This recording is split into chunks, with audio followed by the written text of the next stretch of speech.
నమస్తే, welcome to Raj news. ఇప్పుడు వరకున్న details చూద్దాం.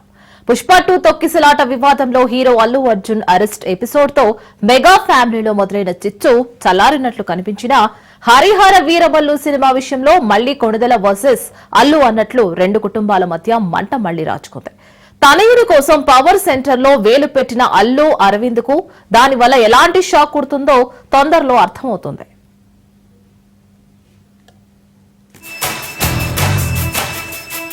పుష్ప 2 తొక్కిసలాట సందర్భంగా తెలంగాణలో రేవంత్ సర్కార్ ని వెనకేసుకొచ్చే రీతిలో AP deputy CM Pawan Kalyan comments చేయడాన్ని అల్లు అర్జున్ తండ్రి నిర్మాత అల్లు అరవింద్ జీర్ణించుకోలేకపోయారు. తమతో ఉన్న బంధుత్వాన్ని సైతం పట్టించుకోకుండా అనవసరంగా ఈ విషయంలో వేలుపెట్టి పవన్ కళ్యాణ్ అల్లు అర్జున్ ఇమేజ్ ని డ్యామేజ్ చేశారన్న ఆక్రోశంతో అల్లు అరవింద్ రగిలిపోతున్నారని అప్పట్లో వార్తలొచ్చాయి. కానీ సీఎం రేవంత్ రెడ్డి పెట్టిన మీటింగ్ కు మిగిలిన సినీ ప్రముఖులతో పాటు అల్లు అరవింద్ కూడా వెళ్లి షేక్ హ్యాండ్ చేసి సామరస్యంగా సమస్యను పరిష్కరించుకోవడంతో ఈ వివాదం అందరితో ముగిసిందని అందరూ భావించారు.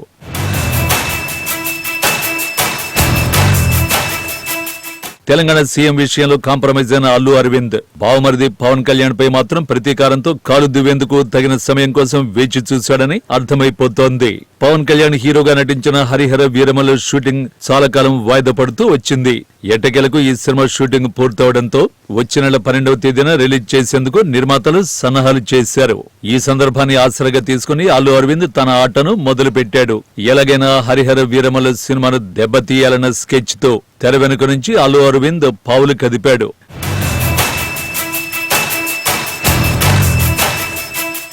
మొత్తం ఎపిసోడ్ ను చూశాక పవన్ కళ్యాణ్ తన సినిమాలో చెప్పే పంచ్ డైలాగ్ గుర్తొస్తుంది. సింహం పడుకుంది కదా అని జోలుతో జడ వేయకూడదు, పాము పరధ్యానంలో ఉందని పడగపై కాలు వేయకూడదు.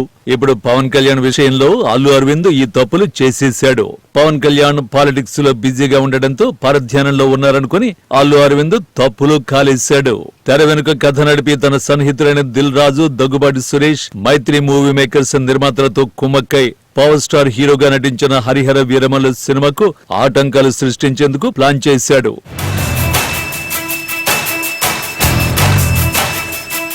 కరెక్ట్ గా Harihara Veeramallu movie release date దగ్గర పడే టైం చూసి జూన్ 1వ తేదీ నుంచి తెలుగు రాష్ట్రాల్లో సినీ థియేటర్లలో సమ్మె నిర్వహిస్తామని థియేటర్ల యజమానులతో ఓ ప్రకటన చేయించాడు.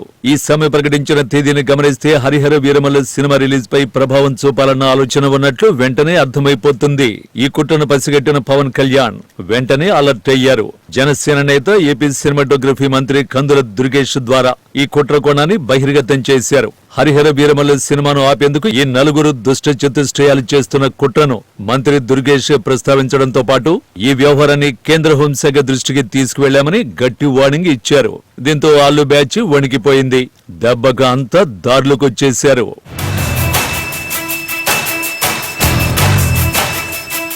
తాము పెట్టిన షరతులకు అంగీకరించకపోతే సినిమా థియేటర్లను తెరిచే ప్రసక్తే లేదని భీష్మించు కూర్చున్న థియేటర్ యజమానులంతా మంత్రి దుర్గేష్ వార్నింగ్ తో ఆఘమేఘాల మీద మీటింగ్ పెట్టుకుని సమ్మెను వాయిదా వేస్తున్నట్లు ప్రకటించారు.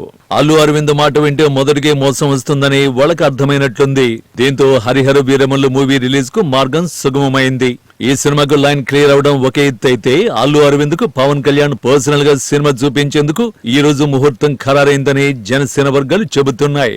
కందుల దుర్గేష్ నలుగురిని ఉద్దేశించి ఇచ్చిన వార్నింగ్ పవన్ కళ్యాణ్ ఇచ్చినట్లే భావించాల్సి ఉంటుందని పవర్ స్టార్ సూచన మేరకే మంత్రి ఈ ప్రకటన చేశారన్నది జన సైనికుల విశ్లేషణ.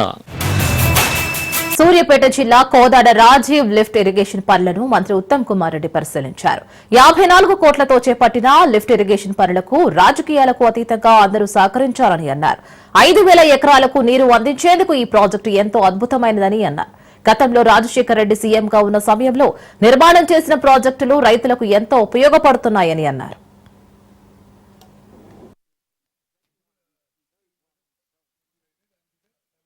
వర్క్ వాల్యూ 5,000 ఎకరాలు అసలు ఇక్కడ ఈ ఊర్లో చుట్టుపక్కల ఊర్లో శాశ్వతంగా పారే విధంగా ఆ స్కీమ్ డిజైన్ చేసి ఇప్పుడు నిర్మాణం తలపెట్టినాం. నేను అంటే చాలా ఏళ్ళైంది ఈ లిఫ్ట్ గారికి వచ్చి. గతంలో ఇది వాస్తవం కాంగ్రెస్ ప్రభుత్వంలో కొన్నేళ్లు నడిచింది పాక్షికంగా. ఆ తర్వాత మరి ఎందుకో గానీ ఊర్లో కూడా అంతా మరి రాజకీయంగా అయితే చాలా చైతన్యం ఉన్నవాళ్ళు కానీ ఈ లిఫ్ట్ గురించి అయితే ఎవరు పట్టించుకోలేదు. అది ఆల్మోస్ట్ పడవ పడిపోయింది. ముందు పాక్షికంగా నడిచింది, కొద్ది తక్కువ పూర్తిగా కొన్నేళ్ల నుంచి అతను పూర్తిగా నిరుపయోగంగా అయింది. ఇంత నీళ్లుండి నిరుపయోగంగా ఈ సముద్రంలో పోతున్న నీళ్లు లిఫ్ట్ నిర్మాణం చేసి మరి ఇప్పుడే సీగా చెప్తున్నారు. ఆ కిందున్న చెక్ డ్యామ్ కూడా అంత ఉపయోగపడతలేదు శాంతి గారు. కానీ ఇక్కడనే మనం లిఫ్ట్ కడితే బాగుంటుందని చెప్పి వాళ్ళు చెక్ డ్యామ్ కడితే బాగుంటుందని చెప్పి అది కూడా డిజైన్ చేస్తున్నాం. తీవ్రమైన కరువు వచ్చినా సరే సాగునీరు సహా తాగునీరు అన్ని ఊర్లకు అందే విధంగా 5,000 ఎకరాలకు సాగే విధంగా ఇప్పుడు మరి డిజైన్ చేసి దీన్ని నిర్మాణం తలపెట్టినాం. మంజూరైన దానికి 42 కోట్లు వర్క్ వాల్యూ. 5,000 ఎకరాలు. కవితను పార్టీ నుంచి సస్పెండ్ చేయించాలని ఒక పెద్ద దెయ్యం పావులు కదుపుతోందని టీపీసీసీ మీడియా కమిటీ చైర్మన్ సామ రామ్మోహన్ రెడ్డి సంచలన వ్యాఖ్యలు చేశారు. ఎమ్మెల్సీ కవితను పార్టీ నుంచి బయటకు పంపే కుట్ర జరుగుతుందని అన్నారు. కేసీఆర్ కాపాడకపోతే బీఆర్ఎస్ తో కవితకు పేగుబంధం తెగిపోతుందని అన్నారు. బీఆర్ఎస్ కు సంతోష్ రావును ప్రెసిడెంట్ చేసినా ఆశ్చర్యపడాల్సిన అవసరం లేదని అన్నారు. జయలలితకు సొంత వాళ్లే వెన్నుపోటు పొడిచినట్లు కల్వకుంట్ల కుటుంబంలో జరగబోతుందని అన్నారు. కేసీఆర్ గారి పక్కనే ఉంటూ కన్న కూతురు యొక్క సమావేశాన్ని కూడా జరగనీయకుండా తన మనసులోపటి మాటల్ని కూడా చెప్పనీయకుండా ఆపినటువంటి అతిపెద్ద దయ్యం ఎవరు అనంటే సంతోష్ రావు. ఈ దయ్యాలు అనేటటువంటి పదంలో అతిపెద్ద దయ్యం సంతోష్ రావుగా, తర్వాత సొంత సోదరైనటువంటి కవిత గారిని కూడా వెనకాలేసుకొని రాకుండా సామాన్య కార్యకర్తలతో కంపేర్ చేసినటువంటి రెండో దయంగా కేటీఆర్ గారు, తర్వాత హరీష్ రావు గారు. ఆమెకు ఆల్రెడీ అన్యాయం జరిగింది, నా మాట వినేటోళ్ళు ఎవరు లేరు, చుట్టుముట్టు దయ్యాలు చేరినాయి, అసలు సిసలైనటువంటి వాళ్ళ యొక్క భావస్వేచ్ఛ అనేది కేసీఆర్ గారి దగ్గర దాకా పోతలేదు అనడమే కాక కవిత గారిని సస్పెండ్ చేసేటటువంటి దానికి పావులు కదుపుతున్నటువంటి దాంట్లో కూడా ఒక పెద్ద దయ్యము క్రియాశీలక పాత్ర పోషిస్తుందని చెప్పి ఇదే మీడియా ముఖంగా నేను తెలియజేసుకుంటా ఉన్నా. ఊకే ఇదంతా కుటుంబ సభ్యుల పంచాయతీ ఎందుకు అని చెప్పి ఇంకో కొడుకైనటువంటి సంతోష్ రావు గారిని మరి పార్టీ అధ్యక్షుడి లెక్కనే పెట్టినా కూడా ఆశ్చర్యం ఏముండదు. పెట్టేటటువంటి యోచన కూడా వస్తుండొచ్చు. ఈరోజు కేసీఆర్ గారి యొక్క బీఆర్ఎస్ పార్టీ యొక్క పరిస్థితులు చూస్తే తమిళనాడు దివంగత నేత మాజీ ముఖ్యమంత్రి జయలలిత గారి గుర్తొస్తుంది నాకైతే. సేమ్ అట్లాంటి పరిస్థితే తెలంగాణలో కూడా కల్వకుంట్ల చంద్రశేఖరరావు గారి దగ్గర కనిపిస్తా ఉంది చాలా స్పష్టంగా. మీకు నిజంగానే తోడబుట్టినటువంటి సోదరు మీద ఏమైనా ప్రేమ ఉంటే క్రమశిక్షణ చర్యలని ఆపుకునేటటువంటి ప్రయత్నం చేయాల్సిందిగా ఆ అగ్గి అనేటటువంటిది ఈరోజు ఆర్పంగానే ఆగిపోతుందా ఆరిపోతుందా అనేటటువంటి అయితే నాకైతే ఏం కనబడతలేదు. అది కవిత గారి మీద వారు తీసుకోబోతున్నటువంటి క్రమశిక్షణ చర్యలు, ఆమె మీద ఇప్పటికి కూడా క్రమశిక్షణ చర్యలు అని చెప్పి గిట్ట ముందుకు పోతే అది ఆగేటటువంటిది కానే కాదు. తిరుమల పవిత్రతను దెబ్బతీసే కుట్ర జరుగుతోందని బీజేపీ ఎమ్మెల్యే రాజాసింగ్ వ్యాఖ్యలు చేశారు. గతంలో ఆ దేవస్థానాన్ని అపవిత్రం చేయడానికి చాలా కుట్రలు జరిగాయని అన్నారు. ప్రస్తుతం కూడా అపవిత్రం చేసే కుట్రలు జరుగుతున్నాయని ఆరోపించారు. 7 కొండలు కాదు 5 కొండలేనని వైఎస్సార్ హయాంలో ప్రచారం జరిగిందని, ఆ తర్వాత జగన్ హయాంలో దేవుడు లడ్డు కల్తీ లాంటి అపవిత్ర ఘటనలు జరిగాయని గుర్తుకు చేశారు. కొత్తగా ముస్లిం సామాజిక వర్గానికి చెందిన ఓ వ్యక్తి తిరుమల కొండపైన నమాజ్ చేస్తున్న ఒక వీడియో వైరల్ అవుతుందని అన్నారు. తిరుపతి కొండపైకి వెళ్లే సమయంలో మధ్యలో చెక్ పోస్టులు ఉంటాయని, ఒక ఎమ్మెల్యే ఉంటే కూడా వాహనాన్ని సామాన్లను పూర్తిగా చెక్ చేస్తారని తెలిపారు. అయితే తిరుపతి దర్శనానికి వచ్చే భక్తుల డ్రైవర్ల ఐడీ కార్డును తనిఖీ చేయాలని ప్రభుత్వానికి విజ్ఞప్తి చేశారు. ఒకవేళ డ్రైవర్ ముస్లిం, క్రిస్టియన్ అయి ఉంటేనే వెంటనే అతన్ని అక్కడి నుంచి పంపించాలని సూచనలు జారీ చేశారు. వేరే మతస్థుల డ్రైవర్స్ ఉంటే తిరుమల కొండపైకి ఎంట్రీ లేదని ప్రచారం చేయాలని టీటీడీకి రిక్వెస్ట్ చేశారు. తిరుపతి తిరుమల దేవస్థానం హిందువులకి ఒక పవిత్రమైన స్థానం. కానీ అట్లాంటి పవిత్రమైన స్థానంకి అపవిత్రమైన చేయనికి చాలా కుట్రలు జరిగినాయి. అప్పుడు వైఎస్ఆర్ రాజశేఖర్ రెడ్డి గారు సమయంలో కూడా ఇది 7 కొండలు కాదు, ఇది 5 కొండలే అని అప్పుడు కూడా ప్రచారం జరిగింది. దాని తర్వాత జగన్మోహన్ రెడ్డి ముఖ్యమంత్రి అయిన తర్వాత అపచారం జరిగింది. లడ్డులో వేరే వేరే జంతువులు మాంసంతోని తయారు చేసిన ఆయిల్ కలిపినారని అంత పెద్ద అపచారం కూడా జరిగింది. అది కాకుండా తిరుపతి తిరుమల దేవస్థానం ప్రాంగణంలో ఏరియాలో కన్వర్షన్ జరుగుతుంది. అది కాకుండా వేరే మతములు గుడి ప్రాంగణంలో పనిచేస్తున్నారు. ఒక ముస్లిం సమాజానికి చెందిన ఒక వ్యక్తి తిరుమల అట్లాంటి కొండ పైన నమాజ్ చదువుతున్నా అట్లాంటి ఒక వీడియో వైరల్ అవుతుంది. మా ముఖ్యమంత్రి గారు చంద్రబాబు నాయుడు గారికి, అదే విధంగా టీటీడీ చైర్మన్ గారికి ఒక రిక్వెస్ట్ చేయాలనుకుంటున్నా. చాలా మంది వేరే వేరే ట్రైబల్స్ తోని వెహికల్ మాట్లాడి తీసుకొని వస్తారు. మీరు సామాన్ చెక్ చేస్తారు, వెహికల్ ఆపుతారు కదా, అసలు ఆ డ్రైవర్ ఐడి కార్డు కూడా మీరు చెక్ చేయాలని నా ఒక నివేదిక. ఆ డ్రైవర్ ముస్లిమ్స్ ఉంటే, క్రిస్టియన్స్ ఉంటే ఇమ్మీడియట్ గా ఆయనకి అక్కడి నుంచే పంపించేసేయండి. వేరే మతములు డ్రైవర్లు కూడా ఉంటే తిరుమల కొండ పైన ఎంట్రీ లేదు. నేను టిటిడి చైర్మన్ గారికి ఒక రిక్వెస్ట్ చేస్తున్నా. తిరుపతి తిరుమల పవిత్రమైన గుడికి అపవిత్రమైన చేయనికి చాలా వరకు కుట్రలు జరుగుతుంది. తిరుపతి తిరుమల బీజేపీ బీఆర్ఎస్ పై ఎమ్మెల్యే మధుసూదన్ రెడ్డి ఫైర్ అయ్యారు. బీజేపీ బీఆర్ఎస్ కొమ్మక్కు కావడంతోనే కవిత జైలు నుంచి విడుదలైందని ఎమ్మెల్యే మధుసూదన్ రెడ్డి ఆరోపించారు. బీఆర్ఎస్ అవినీతిపై ప్రధాని మోదీ, కేంద్ర మంత్రులు ఆరోపించారు. కానీ ఎందుకు విచారణ చేయలేదని ఆయన ప్రశ్నించారు. కవిత లేఖ నుంచి ప్రజల దృష్టి మరల్చేందుకు నేషనల్ హెరాల్డ్ కేసులో రేవంత్ రెడ్డి పేరు అని కేటీఆర్ ప్రయత్నం చేస్తున్నారని అన్నారు. కేటీఆర్ ను చూసి ప్రజలు నవ్వుకుంటున్నారని ఎమ్మెల్యే మధుసూదన్ రెడ్డి విమర్శించారు. ఆ కుమ్మక్లో భాగంగానే ఈరోజు కవిత మీద కేసులే కానివ్వండి, అదే విధంగా ముఖ్యంగా ఎంపీ ఎలక్షన్ ఈరోజు బీజేపీ వాళ్ళు 8 ఎంపీ సీట్లు గెలిచినట్టు ఏ విధంగా గెలిచారు? ఆ 8 ఎంపీ సీట్లు బీఆర్ఎస్ వాళ్ళు బహిర్గతంగా వచ్చేసి బీజేపీకి ఓటు వేయడం వల్లనే కదా ఎప్పటికప్పుడు వాళ్ళు సహకారం అందిస్తూ బీజేపీ వాళ్లకు ఉప్పందిస్తూ, ముఖ్యంగా ఈరోజు బీజేపీతో కొల్లుడై బీఆర్ఎస్ పార్టీ ముఖ్య నాయకులు ముఖ్యంగా కేసీఆర్ గారు, హరీష్ రావు గారు, కేటీఆర్ గారు కుమ్మక్కై కాంగ్రెస్ ను ఏదో రకంగా దెబ్బతీయాలి, రేవంత్ రెడ్డి గారి మీద ఏదో రకమైన ఆరోపణలు చేయాలి, ఆయనను ఏదో రకమైన కేసులలో ఇరికించాలి అని చెప్పేసి వాళ్ళు చేస్తున్న ప్రయత్నంలో భాగంగానే ఈడీలో రేవంత్ రెడ్డి గారి సంబంధం లేని విషయంలో రేవంత్ రెడ్డి గారి పేరు తీసుకుపోయి ఏదో రకంగా ఈడీలో పెట్టిందని చెప్పేసి మనం చూస్తా ఉన్నాం. తెలంగాణ రాష్ట్రానికి రావాల్సిన నిధులు బీజేపీ పార్టీ కేంద్రంలో అధికారంలో ఉండి మనకు ఇస్తలేరు కదా అని ఒక్క మాట కూడా కేసీఆర్ గారు మాట్లాడలేదంటే ఆయన పోషిస్తున్న ప్రతిపక్ష పాత్ర ఏ విధంగా ఉందో ఒకసారి ఆలోచన చేయాలి. మనం బీఆర్ఎస్ పార్టీలో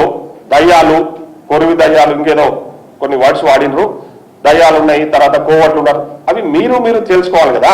మమ్మల్ని ఎందుకు లాగుతా ఉన్నారు అందులో? ఈరోజు మా ముఖ్యమంత్రి గారి గురించి నువ్వు మాట్లాడుతున్న తీరు చూస్తా ఉంటే నువ్వు ఒక పిచ్చి కుక్క లాగా వ్యవహరిస్తా ఉన్నావు. అంటే నీ అక్కస్ అంతా కూడా ఈరోజు నీ ఫేస్ చూస్తేనే తెలిసిపోతుంది నీ పరిస్థితి ఏ విధంగా ఉందంటే, ఈరోజు నీ పార్టీలో అంతర్గత కలహాలు ప్లస్ ప్రజల్లో మీకు ఒక చెడ్డ పేరు. తెలంగాణ రాష్ట్రానికి దయ్యంలాగా దాపరించింది ఎవరు? దయ్యంలాగా దాపరించింది జలగల్లాగా పట్టి తెలంగాణ రాష్ట్ర ఆర్థిక వ్యవస్థను పట్టి పీడించి మొత్తము దోచుకతిన్న దొంగలు మీరు. ఏసీపీకి మరో అవినీతి చేప చిక్కింది. జగద్గిరిగుట్ట పీఎస్సీఎస్ఐను ట్రాప్ చేసి ఏసీపీ అధికారులు పట్టుకున్నారు. బ్యాండ్ కొట్టే వారిపై శబ్ద కాలుష్యానికి పాల్పడుతున్నారని ఎస్ఐ శంకర్ కేసు నమోదు చేశారు. కేసు నుంచి తప్పించుకునేందుకు బ్యాండ్ కొట్టే వారి నుంచి ఎస్ఐ శంకర్ డబ్బులు డిమాండ్ చేశారు.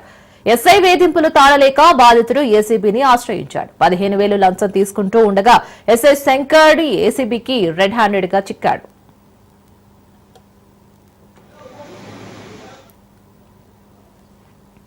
కడపలో జరగబోయే టీడీపీ మహానాడుపై జిల్లా ఎమ్మెల్యేలు, ఎమ్మెల్సీలు సమీక్ష సమావేశం నిర్వహించారు. కడప గడ్డపై మొదటిసారిగా జరుగుతున్న టీడీపీ మహానాడును చరిత్రలో నిలిచిపోయేలా నిర్వహించేందుకు సిద్దంగా ఉన్నామని పొలిట్ బ్యూరో సభ్యుడు శ్రీనివాసులరెడ్డి అన్నారు. ఈ మహానాడు కడప ప్రజల ఆత్మ గౌరవ సభగా ఎమ్మెల్యే మాధవిరెడ్డి అభివర్ణించారు. జిల్లాని ఆతిథ్యం ఇచ్చే విధంగా చంద్రబాబు నాయుడు గారు ఆదేశించడం జరిగింది. అది కడప జిల్లా వాసులకు దక్కిన గౌరవంగా కడప జిల్లాలోని తెలుగు దేశం పార్టీ సంబంధించిన ప్రతి ఒక్క కుటుంబ సభ్యుడు భావిస్తూ ఉంటారు. కడపలో ఈ యొక్క మహానాడు కార్యక్రమం ఏర్పాటు చేయడం, అలాగనే ఈ మహానాడు కార్యక్రమంలో 27వ తేదీ సంస్థాగత సమస్యల గురించి, అభివృద్ధి గురించి, అలాగనే 28వ తేదీ ప్రజలకు ఏ విధంగా ఇంకా మంచి పరిపాలన అందించాలా, ప్రజా సంక్షేమం ఎలా ముందుకు తీసుకుపోవాలా, అలాగనే రాష్ట్ర అభివృద్ధికి ఏ విధమైన కార్యక్రమాలు చేయాలని చెప్పి ప్రతినిధులు చర్చిస్తారు. అలాగనే 29వ తేదీ పెద్ద బహిరంగ సభ ఏర్పాటు చేయడం జరిగింది. దానికి కడప జిల్లా, ఉమ్మడి కడప జిల్లా నుంచి పెద్ద ఎత్తున తెలుగుదేశం కుటుంబ సభ్యులు, అలాగనే సాధారణ పౌరులు కూడా పెద్ద ఎత్తున ఈ యొక్క సభకు హాజరవుతారు. దీన్ని విజయవంతం చేయడం ప్రతి ఒక్క తెలుగుదేశం పార్టీ కుటుంబ సభ్యులు వాళ్ళ కర్తవ్యంగా భావిస్తూ ముందుకెళ్తా ఉన్నాము. కడప జిల్లాకి రాష్ట్రం నుంచి పెద్ద ఎత్తున మహానాడు కార్యక్రమానికి అటెండ్ అవ్వాలని, కదలిరా మహానాడు కార్యక్రమానికి రండి, ఈ యొక్క సభను మీరు వచ్చి విజయవంతం చేయండి అని చెప్పి ఈ సందర్భంగా ప్రతి ఒక్కరిని కోరుకుంటున్నాము. కీర్తిశేషులు ఎన్టీ రామారావు గారి జన్మదినాన్ని పురస్కరించుకొని ఈ నెల 27, 28, 29 3 రోజులుగా మహానాడు పండుగ ఒక అద్భుత దృశ్యానికి ఆవిష్కరణ కాబోతోంది. 25 సంవత్సరాల తర్వాత మొదటిసారి కడప ప్రజలు ఉమ్మడి జిల్లాలో 10 సీట్లకు గాను 7 సీట్లు గెలిపించి, రాయలసీమలో 52 సీట్లలో 45 సీట్లు కూటమి ప్రభుత్వం గెలుచుకొని ప్రజలు గౌరవించినారు. వాళ్ళ గౌరవార్థం కడప జిల్లా రాయలసీమ నడిబొడ్డున ఉంది. కడప జిల్లాలో మహానాడు జరపాలని పార్టీ అధ్యక్షులు చంద్రబాబు నాయుడు గారు, అదేవిధంగా పార్టీ జాతీయ ప్రధాన కార్యదర్శి లోకేష్ గారు తీసుకున్న నిర్ణయాన్ని ఉమ్మడి కడప జిల్లా నాయకులు మేమందరం కూడా స్వాగతిస్తా ఉన్నాం. ఏర్పాట్లన్నీ కూడా పబ్బాపురం గ్రామంలో ప్రజలందరూ కూడా జన సమీకరణ చేస్తున్నాం. దాదాపుగా 5 లక్షల పైచిలకు జనం వస్తారని కూడా అంచనా వేశాం. మహానాడు అంటే ఒక పెద్ద పండుగ. అటువంటి గొప్ప కార్యక్రమానికి ఉమ్మడి కడప జిల్లాలో ప్రజలందరూ తరలి రావాలా. ఈ మహానాడు కార్యక్రమాన్ని ఘనంగా జరుపుతున్నాం. ప్రతిపక్షాలు ఎన్ని మాట్లాడినా, ఎవరెన్ని చెప్పినా ఇవన్నీ లెక్కబెట్టే పరిస్థితుల్లో లేం. ఈ మహానాడు కార్యక్రమం కడప ప్రజల గౌరవం కోసం జరుగుతున్న కార్యక్రమం. గత 5 సంవత్సరాల్లో వైఎస్ఆర్ కాంగ్రెస్ ప్రభుత్వం ఉన్నప్పుడు ఇదే జిల్లా నుంచి ముఖ్యమంత్రిగా ఉన్న జగన్మోహన్ రెడ్డి గారి జిల్లాకు చేసిన అన్యాయాన్ని కూడా మహానాడులో మేము చర్చించబోతున్నాం. దేశంతో పాటు తెలుగు రాష్ట్రాల్లో మరోసారి కోవిడ్ కేసులు నమోదు కావడంతో ప్రజలు ఆందోళన చెందుతున్నారు. కోవిడ్ మరోసారి విజృంభిస్తుందని ప్రజలు భయభ్రాంతులకు గురవుతున్నారు. ప్రస్తుతం వస్తున్న కోవిడ్ నుంచి ప్రజలు ఎలాంటి జాగ్రత్తలు తీసుకోవాలో వివరిస్తున్న డాక్టర్ చంద్రశేఖర్ తో మా ప్రతినిధి సౌమ్య ఫేస్ టు ఫేస్. మహమ్మారి అంతమొందినట్టుగా ప్రకటించినప్పటికీ కూడా ఇప్పటికీ కూడా స్వల్పంగా భారత ప్రజలను కోవిడ్-19 ఎప్పటికప్పుడు ప్రభావితం చేస్తుందని చెప్పుకోవచ్చు. అయితే ఈ నేపథ్యంలో మనం చూస్తున్నాం దేశవ్యాప్తంగా దాదాపు 260 కేసులు ఇప్పటికే నమోదయ్యాయి. అది చూసుకున్నట్లయితే ఢిల్లీలో 26 కేసులు నమోదు కాగా మహారాష్ట్ర, కర్ణాటక, కేరళలో కూడా ఇప్పటికే కేసులు నమోదయ్యాయి. అయితే కర్ణాటకలో ఉండేటటువంటి బెంగళూరులో 9 నెలల చిన్నారికి కూడా కోవిడ్ పాజిటివ్ వచ్చింది. అంతేకాదు 2 తెలుగు రాష్ట్రాల్లో తెలంగాణ, ఆంధ్రప్రదేశ్ కి సంబంధించి ఇప్పటికే 2 కేసులు అయితే నమోదయ్యాయి. అయితే ఈ నేపథ్యంలోనే చాలా వరకు ప్రజలందరూ కూడా మళ్ళీ కోవిడ్ మహమ్మారి విజృంభిస్తుంది, మళ్ళీ లాక్డౌన్ సిచ్యువేషన్స్ వస్తాయి, అదేవిధంగా మన యొక్క ఇమ్యూనిటీ సిస్టమ్ మీద, అదేవిధంగా మన యొక్క ఆరోగ్యం మీద ఎలాంటి ప్రభావం చూపిస్తుంది అనేటటువంటి టెన్షన్ లో ఉన్నారు. ప్రస్తుతం మనతో పాటు డాక్టర్ చంద్రశేఖర్ ఉన్నారు. ఆయనతో ఒకసారి మాట్లాడదాం. అసలు ప్రస్తుతం ఉండేటటువంటి కోవిడ్-19 ఏ రకమైనటువంటి వేరియంట్, అదేవిధంగా ప్రస్తుతం ఉండేటటువంటి వాళ్ళలో ఎలాంటి ఆరోగ్యం మీద ఎలాంటి ఇది చూపిస్తుంది అనేటటువంటి. సార్ నమస్తే. ఇప్పటికీ మనం చూసుకున్నట్లయితే గతంలో 2023లోనే WHO ప్రకటించింది కోవిడ్ మహమ్మారిని పూర్తిగా నిర్మూలించామని. కానీ మళ్ళీ కోవిడ్-19 విజృంభిస్తుందని చెప్పుకోవచ్చు. 260 కేసులు కూడా ఇప్పటికే నమోదయ్యాయి. సో ఏం చెప్తారు? కోవిడ్ అనేది కంప్లీట్ గా ఎరాడికేట్ అవ్వలేదండి. వైరసెస్ అనేవి ఎప్పుడు కూడా ఎరాడికేట్ అవ్వవు. అంటే కొన్ని వైరసెస్ మనం ఎరాడికేట్ చేయగలిగాం, లైక్ పోలియో ఇలాంటివన్నీ. వాటిల్లో ట్రాన్స్మిషన్ ఇస్ డిఫరెంట్. వీటిలో ఎయిర్ బోర్న్ వైరసెస్ అంటే ట్రాన్స్మిషన్ ఈజీగా అయ్యే వైరసెస్ ని ఎరాడికేట్ చేయడం ఆల్మోస్ట్ అసాధ్యం. సో ఇవేంటంటే గాలి ద్వారా మనిషి నుంచి మనిషి ద్వారా వెళ్తాయి కాబట్టి సో ఎరాడికేషన్ అనేది it will take many hundreds of years. Covid అనేది ఎప్పుడు కూడా ఇన్ఫెక్షన్స్ ఉన్నాయి, బట్ అవుట్ బ్రేక్స్ అంటే సీజనల్ గా ఎపిడమిక్ లాగా మనం 2020లోని 2021లో చూసింది మ్యాసివ్ ఎపిడమిక్స్ అవి. సో ఒకేసారి ఎక్కువ లక్షల మంది, కోట్ల మంది ప్రజలు ఎఫెక్ట్ అయ్యారు. సో ఇప్పుడు ఏంటంటే పాకెట్స్ లా వస్తున్నాయి అన్నమాట. సో అలాగే ఇంతకు ముందు ఎవరికి కూడా కొత్త వేరియంట్, అప్పుడు వచ్చిన వేరియంట్, కొత్త వేరియంట్ కి ఇమ్యూనిటీ లేకపోవడం వల్ల సో అప్పుడు అందరూ కూడా బాగా ప్రభావితం అయ్యారు, చాలా మరణాలు కూడా జరిగాయి. ఇప్పుడు మనకి హర్డ్ ఇమ్యూనిటీ డెవలప్ అవుతుంది. సో ఈ హర్డ్ ఇమ్యూనిటీ మనకి చాలా వరకు సివియర్ సిమ్టమ్స్ రాకుండా ఆపుతుంది. మైల్డ్ సిమ్టమ్స్ వచ్చినా అవి తీవ్రంగా అవ్వకుండా కాపాడితే చాలా మందికి ఇమ్యూనిటీ వల్ల ఇన్ఫెక్షన్ రాకపోవచ్చు కూడా. యాంటీబాడీస్ బాగా ఉంటే కనుక ఇన్ఫెక్షన్ రాకుండా వాళ్ళు ప్రొటెక్ట్ చేసుకునే అవకాశం ఉంటుంది. లేదా మైల్డ్ సిమ్టమ్స్ అంటే 1-2 days కామన్ కోల్డ్ లా వచ్చి తగ్గిపోయే అవకాశం కూడా ఉంటది. కానీ ఇంతకు మునుపులాగా మనకి డెత్స్ ఇన్ అవ్వడం, అలాగే లాక్డౌన్ అయ్యే పరిస్థితి ఉంటుందని మనం అనుకోవట్లేదు. ఎందుకంటే ఇప్పుడు వ్యాక్సిన్స్ ఉన్నాయి, ప్రిపేర్డ్ గా ఉన్నారు, హర్డ్ ఇమ్యూనిటీ ఉంది. So almost most of the population is immunized. అలాంటి పరిస్థితులు మళ్ళీ చూస్తామని అయితే ఎవరు అనుకోవట్లేదు. డాక్టర్ కమ్యూనిటీలో కానీ అలాగే మన మినిస్ట్రీ ఆఫ్ హెల్త్ నుంచి కూడా అలాంటి సూచనలు ఏవి ఇంతవరకు అయితే లేవు.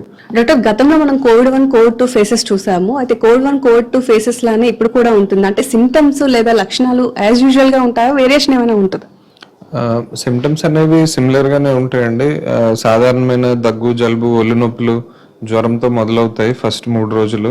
రెండో వారంలో అంటే 5 రోజులు పోయాక ఊపిరితిత్తులు ప్రభావితం అవ్వచ్చు.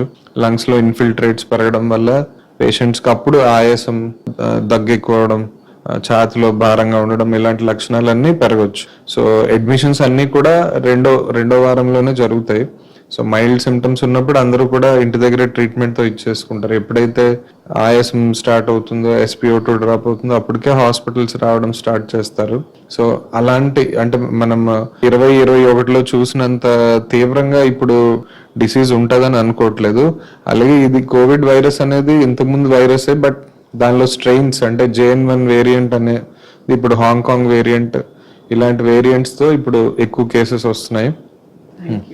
సో చూసారు కదా, ప్రస్తుతం ఉండేటటువంటి COVID-19 వలన అంతే ఇబ్బంది పడాల్సినటువంటి పరిస్థితులు అయితే తలెత్తవు అని చెప్తున్నారు. అయితే ఇది ప్రస్తుతానికి సబ్ వేరియంట్ కాబట్టి దీని లక్షణాలు కూడా చాలా మైల్డ్ గా ఉంటాయని చెప్తున్నారు. కేవలం ఇన్ఫెక్ట్ అవుతారు కానీ ఎఫెక్ట్ అయితే అవ్వరు అని కూడా డాక్టర్స్ అయితే నిర్ధారించినటువంటి పరిస్థితి. కాబట్టి ప్రతి ఒక్కరు కూడా సొంతంగానే కొన్ని రకాలైనటువంటి జాగ్రత్తలు తీసుకొని శానిటైజర్స్ యూజ్ చేయడం కానివ్వండి, మాస్కులు ధరించడం కానివ్వండి, ఓన్ గానే సోషల్ డిస్టెన్స్ ని పాటించడం కానివ్వండి, ఇవన్నీ చేసుకున్నట్లయితే COVID-19 ఒకవేళ వచ్చినా సరే చాలా స్వల్పంగా తగ్గిపోతుంది. కానీ డెత్ వరకు వెళ్ళేటటువంటి పరిస్థితులు మళ్ళీ రిపీట్ అవ్వవు అనేటటువంటి ధీమాన్ని అయితే వ్యక్తం చేస్తున్నారు.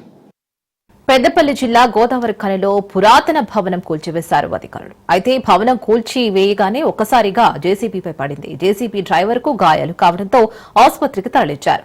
గోదావరి ఖని మార్కండేయ కాలనీలో ఈ ఘటన చోటు చేసుకుంది.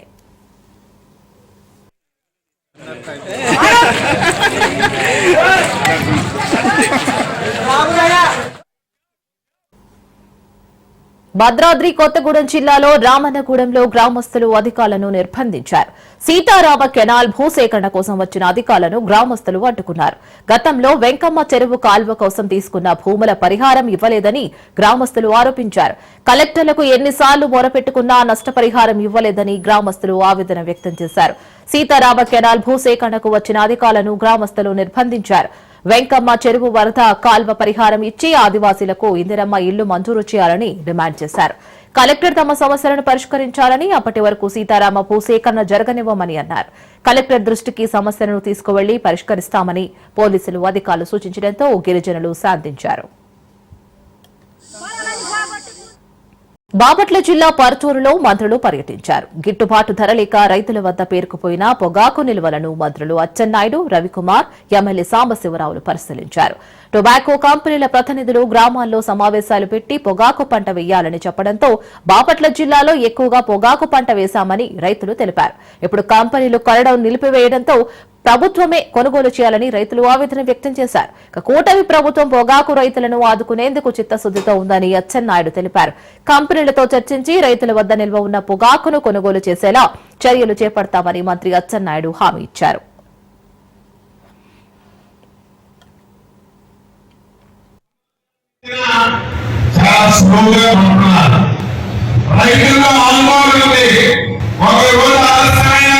స్పష్టమైన హామీ ఉంటే రైతులు ధైర్యంగా ఉంటారు.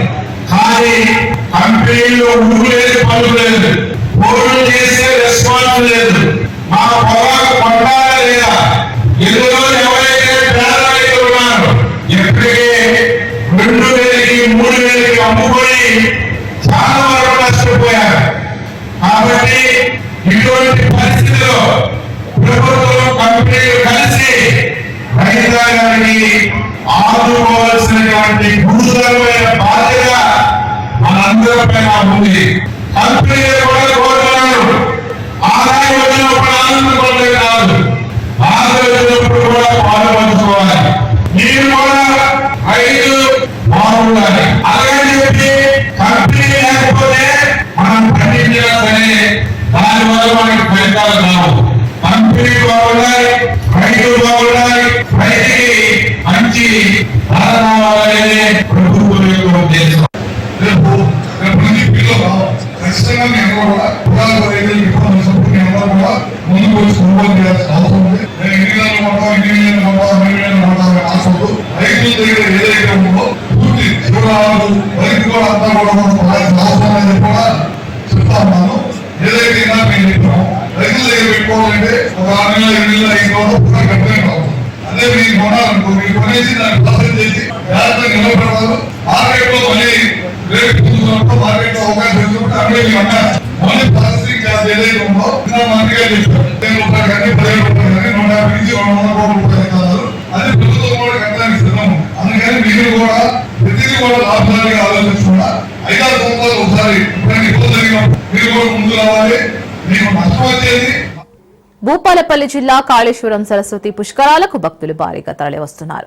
భక్తుల పుణ్య స్నానాలతో త్రివేణి సంగమం కిటకిటలాడుతోంది. పుష్కరాల ముగింపు దశకు చేరుకోవడంతో భక్తుల తాకిడి మరింత పెరిగింది. కాళేశ్వర ముక్తీశ్వర స్వామి దర్శనం కోసం భక్తులు పోటెత్తారు. పుష్కరాల్లో పుణ్య స్నానాలు ఆచరించడానికి ఏపీ, మహారాష్ట్ర, ఛత్తీస్గఢ్ రాష్ట్రాల నుంచి భక్తులు భారీగా తరలివస్తున్నారు.